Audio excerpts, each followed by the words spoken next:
দেখে নেব আগামীকাল অর্থাৎ 18ই জুন আপনাদের দিন কেমন যেতে চলেছে। আমি একটি ট্যারো কার্ড নেব।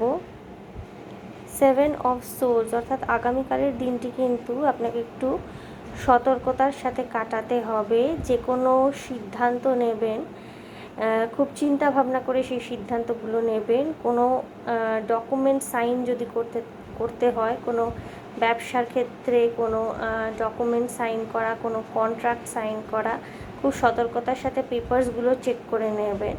এবং চাকরি বাকরির ক্ষেত্রেও কোনো পজিশনে যদি আপনি যেতে চলেছেন, আপনার প্রমোশন হচ্ছে, পেপারসগুলো ডকুমেন্টসগুলো চেক করে সব সাইন করবেন। এবং টাকা পয়সার ক্ষেত্রে সতর্ক থাকবেন। রিলেশনশিপের ক্ষেত্রেও কিন্তু স্ট্র্যাটেজিক্যালি একটু চলার চেষ্টা করবেন। হতে পারে যে আপনার পার্টনার কিছু লুকিয়ে ফেললো আপনার থেকে। সো দিনটি একটু স্ট্র্যাটেজির সাথে কাটাতে হবে আপনাদের।